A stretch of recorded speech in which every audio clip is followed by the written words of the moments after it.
Good morning. So, I decided to make this YouTube video series for anyone that's out there that is curious about how to deal with a cancer diagnosis for a Christian. So, this is unscripted. Um, I'll try to keep these short, but I did want to put something out there because the first thing you do, you find out you got cancer and you start Googling, you start watching YouTube videos, and so on and so forth. So I wanted to share a little bit about my journey for anybody that it might help, but in particular, how I balance having cancer with being a Christian also. So, give you a little bit of background. My name is Chris Kaiser, and I live in a small town called Cherryville, North Carolina. It's about an hour west of Charlotte, and just turned 48 years old yesterday, but have been active in church my entire life. I'm chairman of the deacons at our church. My wife leads the choir, so we've been faithful, or tried to be faithful. We're not perfect, of course. But in with that, a little bit about my journey again. So, almost about a year and a half ago, maybe not quite a year and a half, it would have been November of 2022. Laying in the bed one night, reach up and feel a swollen lymph node in my neck. And I feel it. So I go and ask my wife to feel it. She's like, yeah, that feels like something there. And so we ended up going to the doctor maybe a week or so later, my primary care doctor. Have a wonderful primary care doctor. He feels it. He's like, well, it's probably nothing. Let's give it a couple 2 or 3 weeks, see if it goes down. Come back and see me again. So I go back, and at that point, it hasn't gone down. Doesn't seem to have grown, but hasn't gone down. He says, well, we probably need to get an ultrasound. So he sends me for an ultrasound. And the ultrasound results come back as potentially suspicious, or an area of concern. So then he sends me for a CT scan. The CT scan shows there are actually two swollen lymph nodes right along here on the left side of my neck. Nothing else in the area, nothing on the right side of the neck.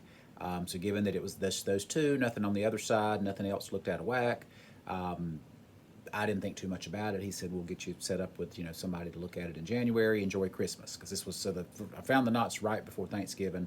Then he did this diagnostic testing right before Christmas. So I go, and in January I see a head and neck surgeon here in Charlotte at a wonderful healthcare institution. Great doctors. So I go and I see at Levine Cancer Institute. So I go and see the head and neck surgeon. He doesn't think it's anything. He's like, oh no, maybe it's a remnant from your COVID shot. Maybe it's this, maybe it's that. I don't really think it's anything, but we need to make sure. And so he said, well, let's biopsy it. So in the office, he did a biopsy. He offered to do the biopsy, or we could wait and see. My wife was insistent he do a biopsy, so he did a needle biopsy there in his office. Had to wait on the results for at least a week. And again, he didn't think it was anything. The results come back, and it turned out it was melanoma, metastatic melanoma that had metastasized to my lymph nodes. And he was shocked. And so the beauty of these patient portals these days is you get your results real time. The downside to patient portals these days is you get your results real time. So I went out to the patient portal when the pathology results came back, thinking it probably wasn't going to be anything. And the first thing I see is melanoma, metastasized, all these horrible things. And the doctor called me. I mean, from the time I opened it up and looked at it in the portal, he called me. It probably wasn't 5 minutes. He was trying his best, I think, to beat that report, to talk with me. And he apologized. First of all, I got to say, he was an awesome physician. He apologized. He said, Chris, I did not prepare you and your wife for this. I'm so sorry. And I'm like, but you're not God. I mean, you had no way of knowing this was going to be something. So then at that point, he refers me to an oncologist. But I will say, so a couple things with that. One, the original melanoma spot on my skin was on my head, on the back of my head. I'm bald. Been there probably for 20 years. Looked at by physicians. My primary care physician, again, who's great, took a picture of it, sent it to a dermatologist a few years ago for a report. The dermatologist said it didn't really look suspicious. My primary care physician offered to biopsy it if I wanted him to. I said, no, there's really no point. Nobody thinks it looks suspicious. It hasn't really changed in over 20 years. But at some point, it did turn into something, apparently. So I go to the oncologist, and at this point, I get staged and everything, and I have stage 3B melanoma, which is very serious. Of course, the first thing you do is you go Google, and I go out and I start Googling and see these horrible survival percentages at 5 years and 7 years and 10 years, and just it's very discouraging. But it is what it is. However, there's newer treatments and newer advancements out there. But the first couple things I will say, when I found out I had melanoma, and of course realized how serious it was after I started Googling around and checking on that, is, you got to love those people that say, oh, it's just skin cancer. Nobody dies of skin cancer. Or those people that are like, oh, I had melanoma, a spot on me, not realizing that's very different than metastasized melanoma, right? But people mean well, but they don't always understand. So anyway, so I end up receiving treatment. So the newest, and this is a great thing here about kind of Levine Cancer Institute in Charlotte. They're latest and greatest, up on the cutting edge of things.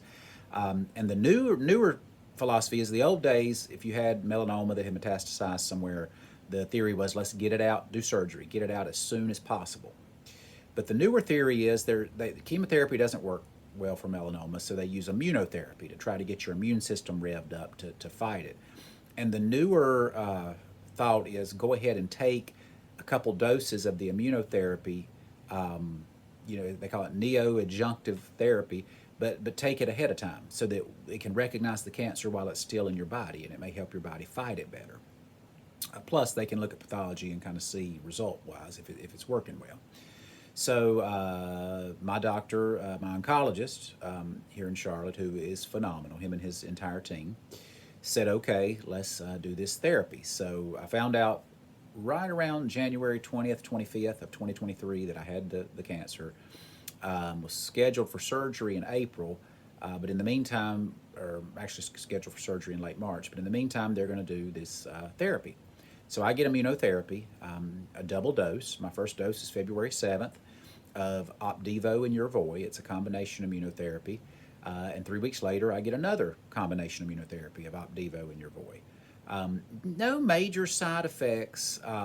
So when I talk to you about the immunotherapy, and my physician used a great analogy, if your immune system normally operates at 55 miles an hour, the goal is to get your immune system revved up to, 80 miles an hour or 90 miles an hour to fight the cancer. But the risk factors of that are, you can run your immune system up to 150 miles an hour when your immune system starts attacking other things. And it may or may not fight the cancer. In studies, immunotherapy results anywhere between 30 to 50% effective. So anyway, get the immunotherapy. No real side effects right away. The biggest side effect, probably a couple weeks after my second dose, is colitis. A lot of GI issues, going to the bathroom a lot. It was an issue. But it was hard to say, was it a real side effect? Because, of course, my nerves are shot during this process. So lots of things going on. But it turned out, so then I was scheduled to get my surgery the last week of March to remove the lymph nodes. So my cancer originally was up here. It had spread. These were the lymph nodes that were swollen. You can see I have a nice scar there now post-surgery a year or so ago. So they're going to do surgery to remove all the lymph nodes in my neck. They removed 36 lymph nodes. And as they go to do this, but probably about a week before surgery, my heart rate is just booming. And I've been chunky my whole life, but in decent shape. My heart rate was never really high. So my heart rate starts racing. And so I go to see about that. I call in just saying, hey, my heart rate's been a little high. I just wanted to let you know prior to surgery. I didn't think it was a big deal. They immediately had me come in, do some blood tests, and my thyroid has stopped working. That's one of the side effects of immunotherapy. It can attack your thyroid. And actually, even though my thyroid had stopped, when your thyroid dies, it dumps hormone, all the stored hormones. So it dumped all those hormones, and then my heart was just pounding. So it's basically like an overactive thyroid while that hormone dump happened, and then it went inactive. So I'm now on thyroid medication, a lot of thyroid medication to kind of get my thyroid straightened out. But so they had to delay my surgery basically for another month or so. So I ended up having my surgery late April, but they had to delay it to get the thyroid regulated. So basically, the immunotherapy revved up my immune system as intended. It attacked my thyroid and attacked my colon with colitis. Those were really the only two side effects I had other than some general fatigue. Nothing like chemotherapy for people and stuff, even though the colitis was annoying. So I go and I get my surgery. Everything goes well with the surgery. Actually, they in part of surgery, I did have what's called a cow leak or a child leak. It's where they accidentally nick, because all of this is compressed in there together, and it's like a tube that removes fatty liquid kind of back up through there somehow. So I had to go on a totally fat-free diet for about 3 weeks. That wasn't fun for somebody that likes their meat and potatoes, but it took care of that. So surgery recovery was fine. The biggest concern in surgery was, based on where these lymph nodes are at, there's concern it can affect your shoulder and how well you can use your shoulder, because there's a nerve in there. No issues with that. Shoulder works fine. I mean, surgery could not have went better. But here's the big thing about this therapy is they do the therapy, then they take out your lymph nodes and look at the pathology. And if the neoadjunctive therapy worked, the goal is that those cancer cells and those lymph nodes are dead. That therapy killed them. That's why they give it to you before surgery. Then they know, hey, this guy's a good candidate. It worked well. So that's the goal. And I was optimistic. I just knew this was going to work, but unfortunately it didn't. So when they looked at my pathology, there was no effect, basically. It was like I hadn't taken the immunotherapy. So it revved up my immune system and fought my thyroid. It fought my colon, but did not fight my cancer. So I say, well, it fought, it revved it up and fought everything but my cancer. So I'm going to conclude here. I want to try to keep these in kind of 10 to 12 minute bursts at the most. So this is part one. So stay tuned for part two, and I'll talk a little more about kind of the cancer journey, what happens next, and kind of talk about my faith a little bit with some of that.